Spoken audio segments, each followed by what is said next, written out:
What up, guys? What's up, everybody, and welcome back to another episode of Don't Do That. Don't Do That. Right here on Mad as Hell Monday On 16 TV. Now we are also going to be streaming on 16 TV 2 as well. So welcome 16 TV 2 to the program. Expansion. Don't Do That expansion. And I am trying something new, and I actually have my notes instead of on the actual phone. Everything is on a laptop for me to be able to read off of notage instead of like how he does it. He uses I use the index cards. I am using the laptop because I don't want to write a bunch of stuff. I'm just lazy. It's all good. Okay? Lazy. All right, right. So I would rather type. Mad as Hell Monday, for those that are just tuning in for 16 TV, you may not have been watching the main channel. Mad as Hell Monday is where we talk about stuff that makes us mad as hell. Mad as hell. We be mad as hell. So we got to tell you about what's going on. And should you go first or should I go first? I don't know. Well, was like yesterday? Not yesterday, but Suck It Saturday. Suck It Saturday. You really didn't have much. We just kind of coincided together. Yeah, so you go ahead. Go ahead and you start it this time. Okay, so a lot of people talk about what Trump is doing in DC.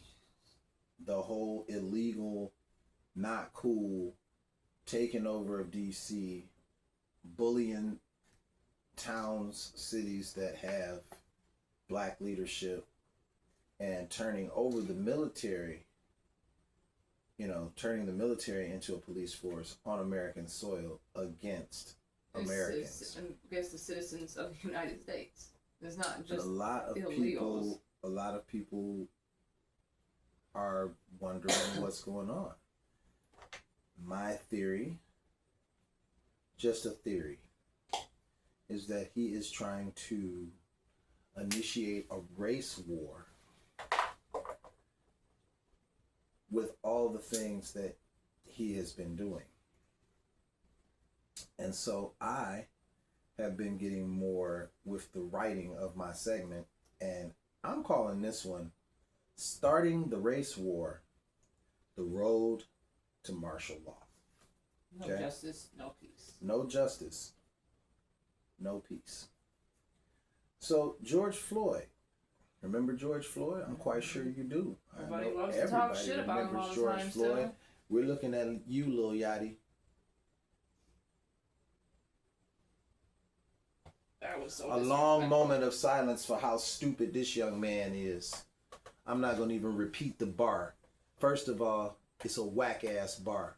Very. Second of all, it's a disrespectful and tone-deaf as hell-ass bar. So, no. And you as a young black man need to get back into your head and... But I digress. Know. You need to really look into yourself. I don't even want to make this about whack rappers. Okay, so George Floyd. We all know about George Floyd. We all know what happened. It's historical. And talks of Derek Chauvin being pardoned fans the flame. Fans the flames. Even though we all know that they have already dropped the federal charges, but the president himself cannot dismiss any state charges. Let's just remind ourselves of this. So we fan the flames, right? Yeah, fan the flames. Like there's a possibility that it could happen. And then, y'all remember Breonna Taylor? Everybody remember Breonna Taylor? Say her name. Okay. Now, in the case of Breonna Taylor, 3, unos, dos, tres, police officers were involved in the fatal shooting. The officer that they actually charged, because there was 3 of them, but they only charged 1. They said he was not responsible for the bullet that took Breonna Taylor's life. So that means that one of the other 2 officers that was not even charged was responsible, right? But they weren't even charged. Then, in a disgusting turn of events, recently, and we reported it on this show, the officer that was charged was given 1 day. Because the rest of his time was considered time served. 1 day. Insulting to the family of Breonna Taylor. Distasteful as hell. What if it was your sister? What if it was your mother? What if it was your significant other? No excuse of, well, my family wouldn't have been that stupid. No justice. No peace. Now recently, William McNeil. Officer DJ Bowers was not even charged. Not even charged. I don't even care. That was a sucker punch, and none of y'all can say otherwise. He wasn't even charged.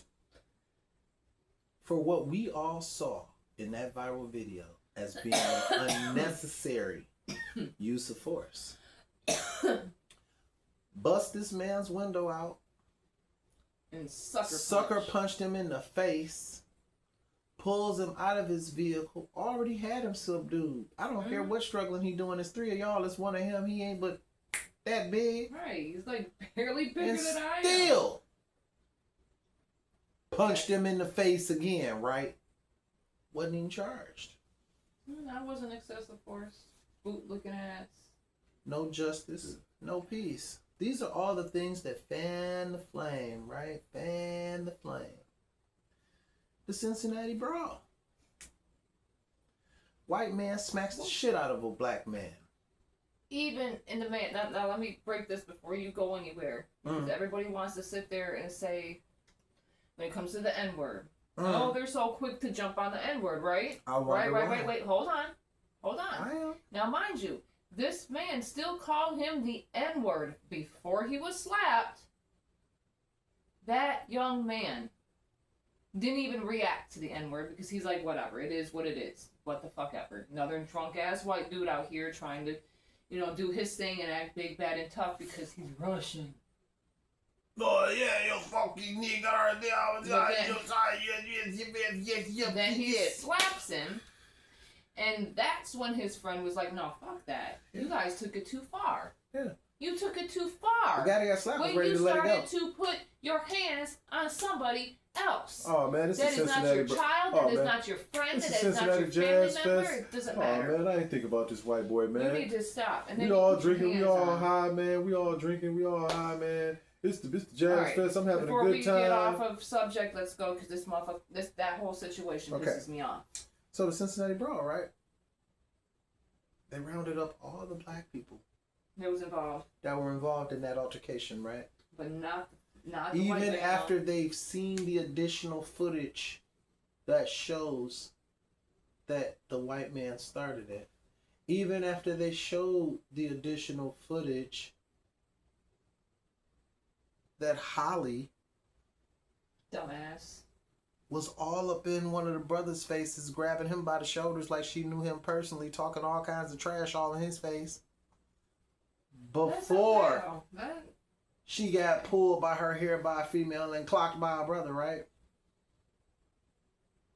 But no justice, no peace. Him starting it and assaulting the brother, violence, right? Assault, battery, with all that, right? No justice, no charge, no peace. No charge for the white man.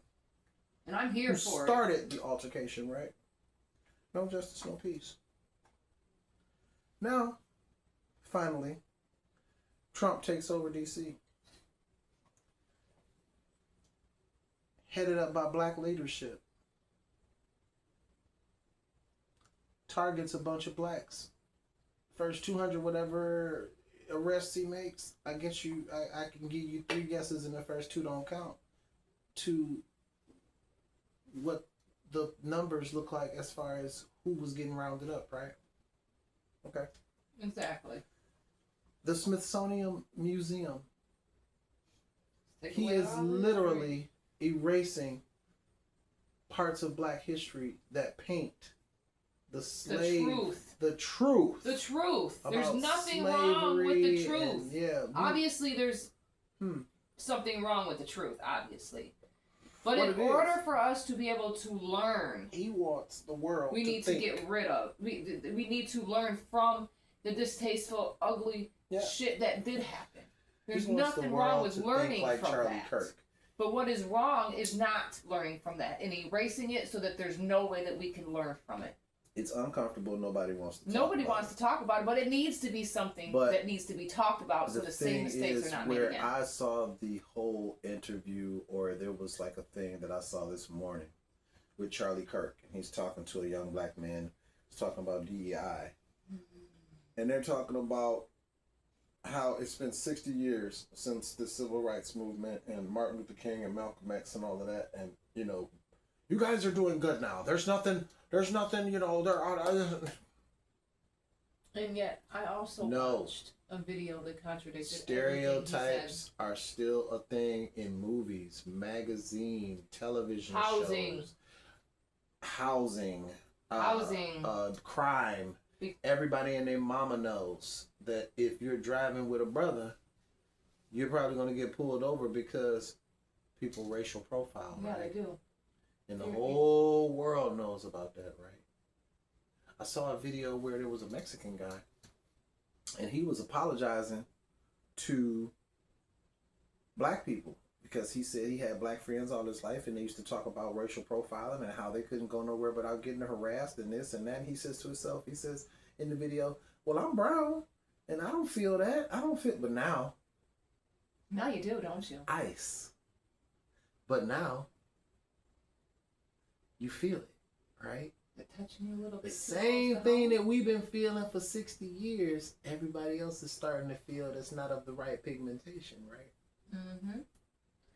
Now I want to go into and use exactly what you, because that was perfect too, whenever it came to the housing and whatnot, right? Because we had seen a video, and I'm sure everybody has seen this by now. It's if you know Indisputable, the Young Turks, anything like that, you already know. Dressed up as the white guy? No, he didn't dress. He applied as a white man. He applied as a white guy. Now, mind you, after approved. this is after. Yeah. After he already had a disagreement with somebody about it. Now, mind you, he had applied as himself first. Nothing. Months. No response. No response. Uses the white man's profile. Less than an hour. Immediate response. Alright, Google search it yourself. Again, use the little Twitter fingers that you have if you're going to talk shit. Racism Look it up yourself. I give you the information. You go ahead and fact check it for me if you don't believe me. But it is what it is. I digress, because this goes right into right here, called homelessness in America. Man, we do need to talk about that. Now, I did some math. I looked into it, bro. That's bad. I looked into it. It's bad. Now, in 2024... there was approximately 771,480 homeless people according to HUD. That is approximately 118,000 more than the previous year in 2023. This includes emergency shelters, transitional housing programs, safe havens, streets, cars, and also parks.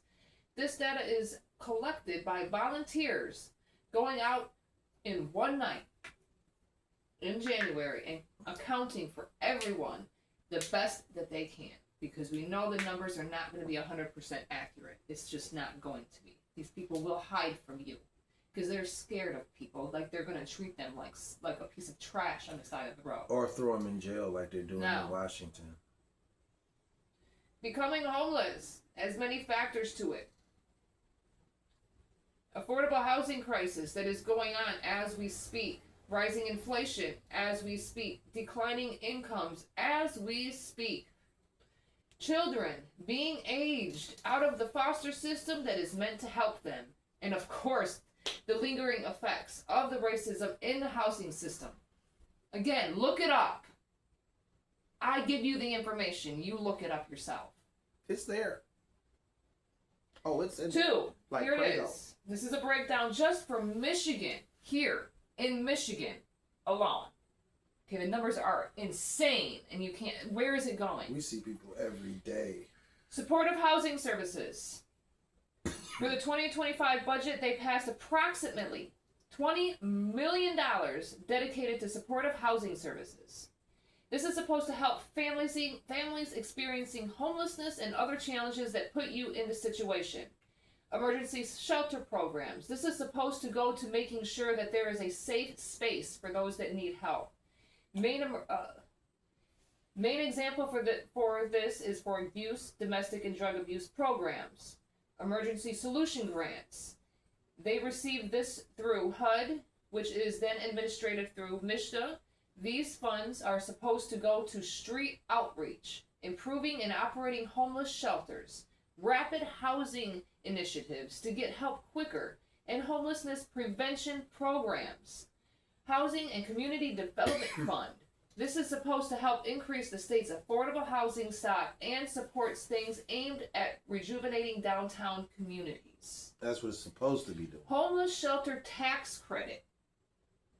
This tax credit is for cash contributions to homeless shelters, food kitchens, food banks, or other organizations providing services to indigent individuals. Taxpayers can claim a credit equal to 50% of their cash contributions, obviously up to a certain limit. So God forbid you donate too much.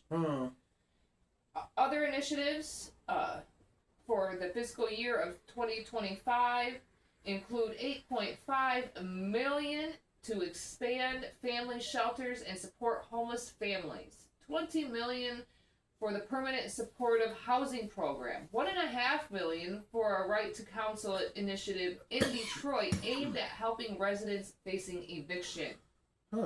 Significant amount of this money goes to Department of Housing and Human Services for federal sources such as temporary assistance for needy families, supplemental nutrition assistance programs. Our state's budget does play a big part in how that money is distributed. Okay, it is how they do the budget and tax policies by leveraging the federal funds and how they directly invest in these programs. Now, I'm about to tell you a few things. How is this money mismanaged?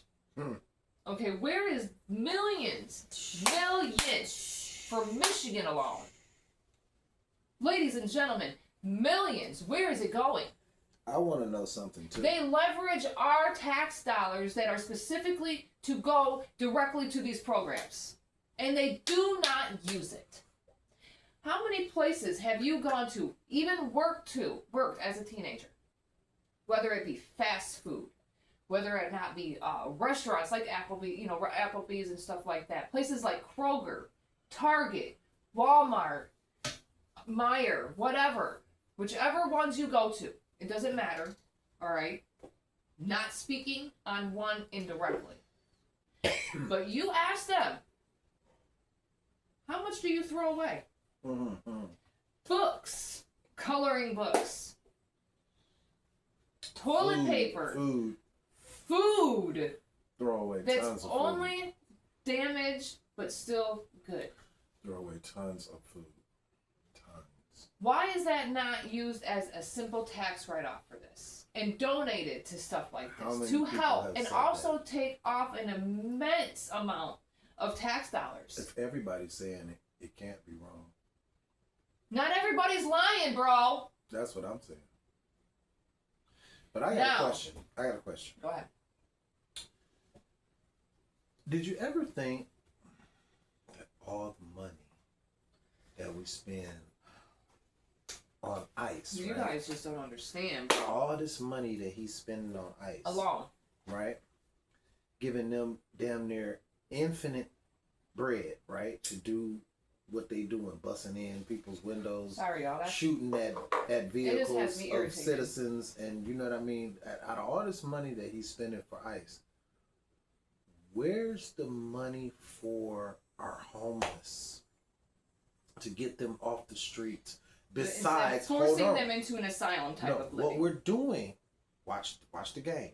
What we're doing is he's taking the homeless, and he's already said he's going to throw them in jail.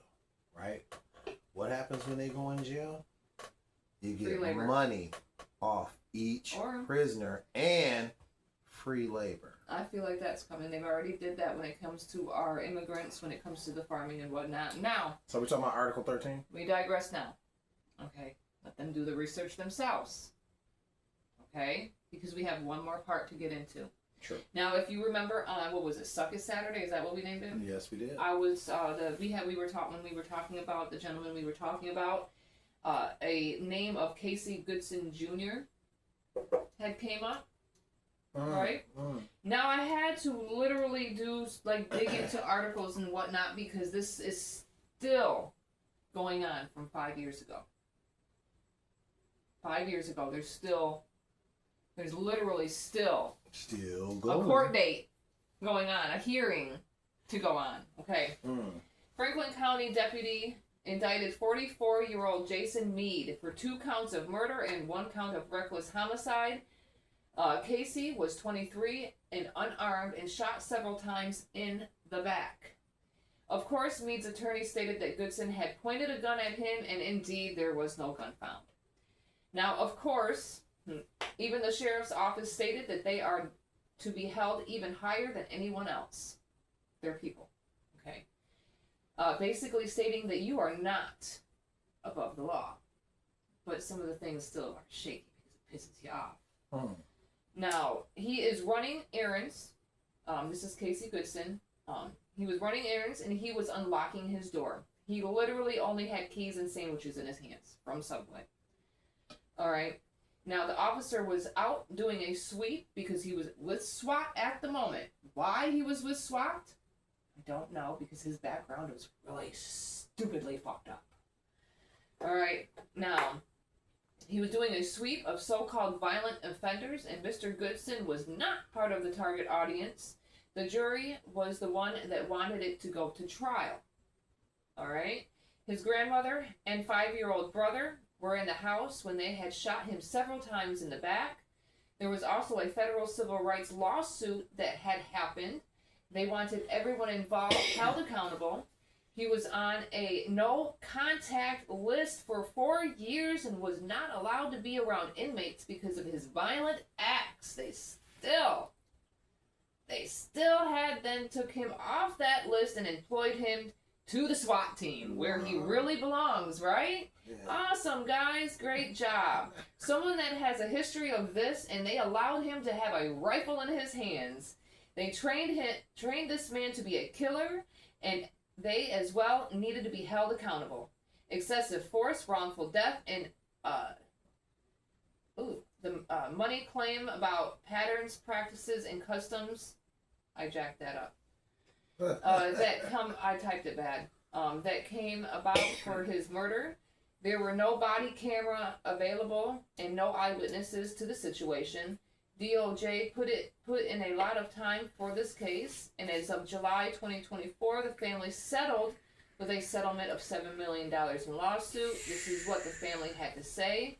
The settlement allows the family to resolve their civil claims against Franklin County, enabling them to concentrate fully on the upcoming murder trial of Michael Jason Mead. Wow. Sean Walton said, now that's the family attorney. While no amount of money can obviously ever compensate for the loss of Casey, this settlement is a crucial acknowledgement, as I've always said. Acknowledgement that you jacked up and killed somebody. Alright. Of the profound impact his death has had on his family and the broader community. In February 2024, there was a mistrial and the jury just couldn't figure it out. The trial was rescheduled several times for various reasons. They, however, will go and try him again in October of this year. Now, mind you, he was also on paid leave for quite some time. They finally decided to take him off.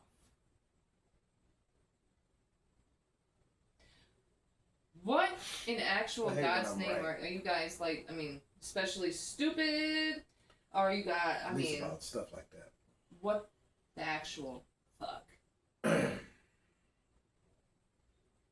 You know what's guys. really sad is that this is commonplace type stuff. Exactly. And the man had a record of violent behavior as it is. And still. And still did, obviously, because he murdered somebody. and you're fighting this. But we got more for you. The man was unarmed. We got more for you on Wednesday, though. Probably call it Mad as Hell Monday. Unarmed.